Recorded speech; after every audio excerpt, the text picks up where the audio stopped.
हम लोगों ने एक नया चीज़ इन्वेंट किया है कि आजकल की जो युवा पीढ़ी है वो स्प्राउट्स नहीं खाती है।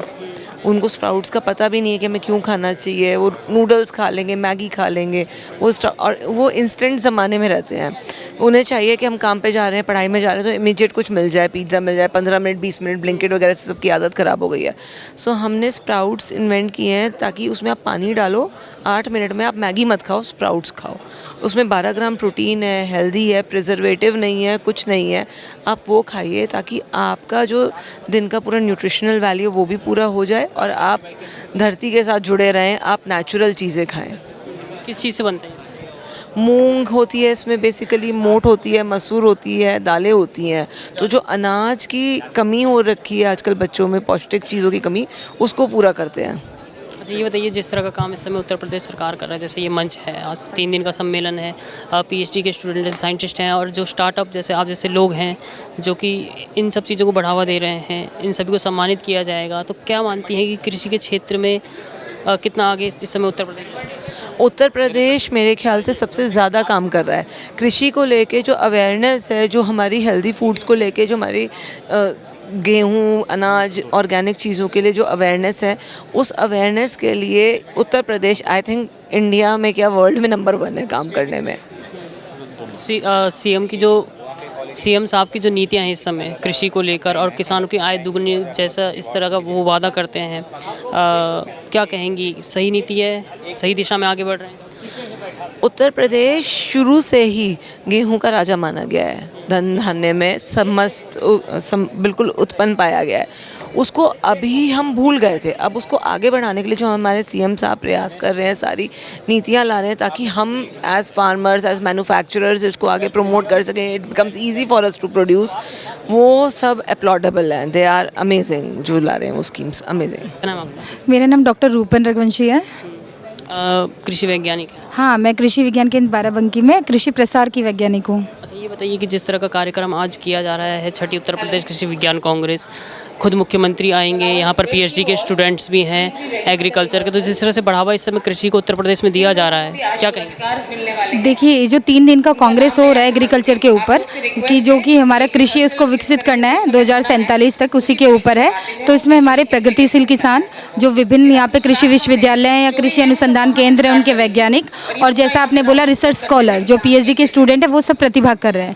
तो ये एक बहुत अच्छा प्लेटफॉर्म है जहाँ पे किसान हैं वो भी अपनी समस्याएं बता सकते हैं, साइंटिस्ट डायरेक्ट उनकी समस्याएं सुन सकते हैं।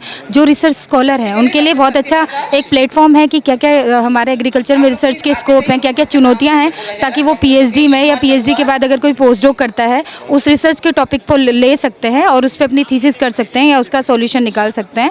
तो और कृषि वैज्ञानिकों के लिए भी आपस में अलग अलग जो डिसिप्लिन, अलग अलग यूनिवर्सिटीज़, अलग अलग स्टेट से यहाँ पे लोग आए हैं, तो वो भी अपना उनका इंटरेक्शन अच्छा होगा। ये एक बहुत ही बेटर प्लेटफॉर्म है एग्रीकल्चर के फील्ड में। एग्रीकल्चर की फील्ड की बात करें तो गवर्नमेंट जो कहती है किसानों की आय दुगनी करना है, चाहे उसमें ड्रोन का इस्तेमाल करना हो, तकनीक का इस्तेमाल करना हो कृषि में, या फिर जो ऑर्गेनिक कृषि है उसको करना हो, कितने फ़ायदेमंद? देखिए, जो किसानों की, जो हमारी सरकार की मुहिम है कि किसानों की आय दोगुनी करना है, तो किसानों की आय की दोगुनी करने के लिए किसान ने अलग अलग स्कीम चलाई हैं। जैसे इरिगेशन स्कीम है, फसल अवशेष प्रबंधन स्कीम है, प्राकृतिक खेती स्कीम है, मिलेट्स को सरकार बढ़ावा दे रही है। इसका उद्देश्य क्या है? किसानों की आय तभी दोगुनी होगी जब वो ऐसी खेती करें जिसमें लागत कम लगे और आमदनी ज़्यादा हो, क्योंकि लागत कम लगेगी और आमदनी ज़्यादा होगी तभी किसानों को प्रॉफिट है। तो उसके लिए किसानों को हमारी सरकार प्रोत्साहित कर रही है कि वो मिलेट्स की खेती करें, क्योंकि मिलेट्स के जो हमारे भी जितना भी हमारा कगनी है, कुटकी है, सावा है, कोदो है, रागी है, जितनी भी फसलें हैं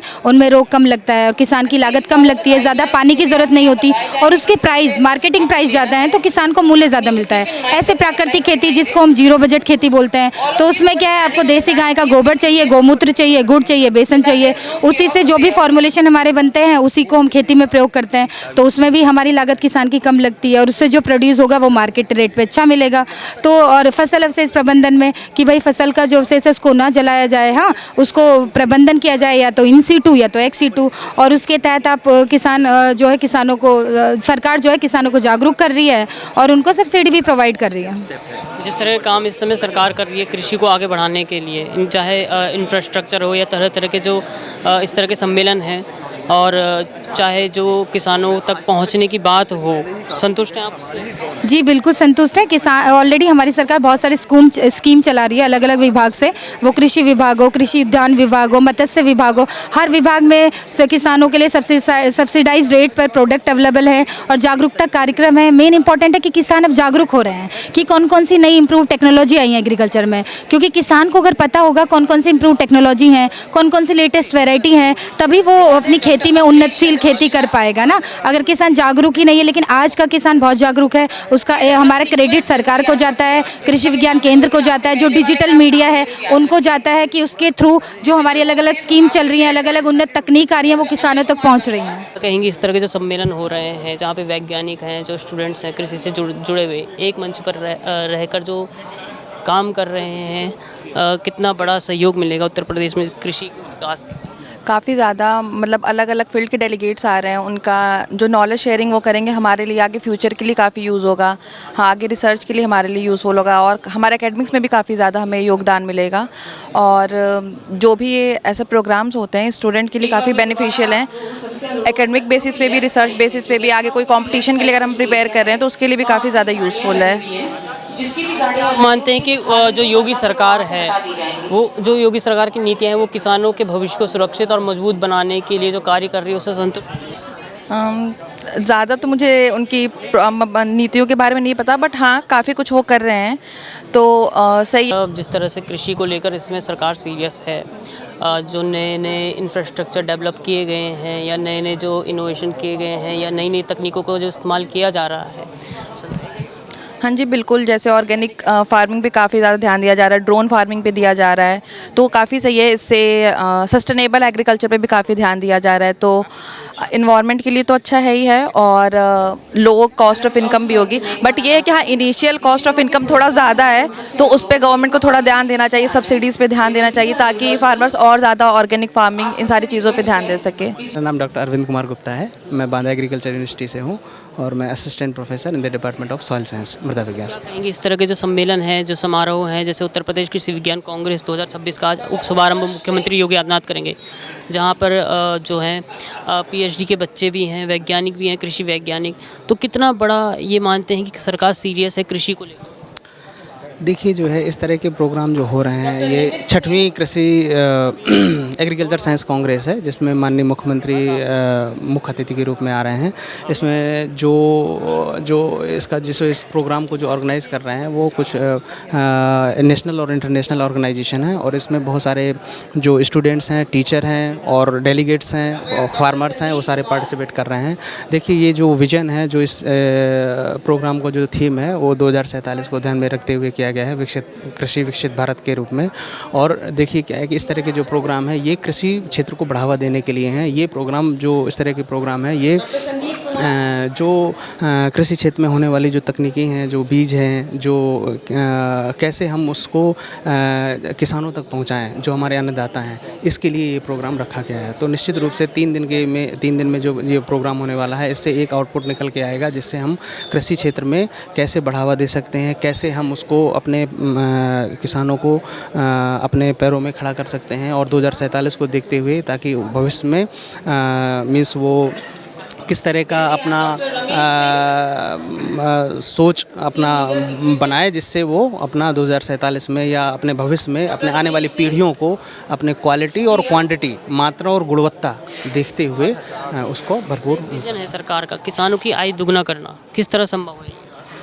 देखिए किसानों की आय दोगुनी करने का मतलब सिर्फ रुपए से नहीं है कि आज किसान ने 2 रुपये लगाया तो उसको कैश जो है 4 रुपये मिल जाएगा। इसका मतलब कैश से नहीं है। दोगुनी का मतलब ये होता है कि उसको जो इनपुट लगा रहा है उसका आउटपुट दोगुना होना चाहिए, ठीक है।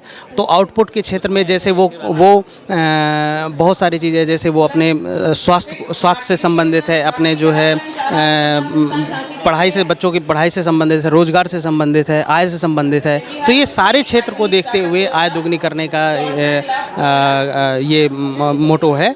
और इसमें जो है जो अपने बच्चों को, जो पहले के किसान जो अपने बच्चों को नहीं पढ़ा पाते थे या जो क्या बोलते हैं आगे क्षेत्र में बढ़ नहीं पाते थे, उनको टेक्नोलॉजी उनको बहुत देर में मिलती थी, तो अब जो है इस तरह की जो ये सरकार है उस पर बहुत ध्यान दे रही है कृषि क्षेत्र में, और बच्चों को भी जो है बहुत सारी चीज़ों को मतलब बढ़ावा दे रही हैं। जो नीतियाँ इस समय सरकार की कृषि को लेकर मानते हैं सही नीतियाँ हैं, आगे चल के भविष्य में 2047 का जो लक्ष्य रखा गया है वो पा सकते हैं? देखिए, कृषि क्षेत्र में जो नीतियां हैं वो तो हमें लगता है ठीक ही हैं, इसलिए क्योंकि हम लोग तो असिस्टेंट प्रोफेसर हैं, और असिस्टेंट प्रोफेसर हमारा जो मेन उद्देश्य है बच्चों को पढ़ाना है। और हम लोग जो बच्चों को पढ़ाने के लिए जो सुविधाएं हैं, चाहे वो शिक्षा के क्षेत्र में हो, अनुसंधान के क्षेत्र में हो, चाहे वो प्रसार के क्षेत्र में हो, वो सारी सुविधाएं बच्चों को मिल रही हैं, इसलिए तो हम तो कहेंगे कि नहीं ओके।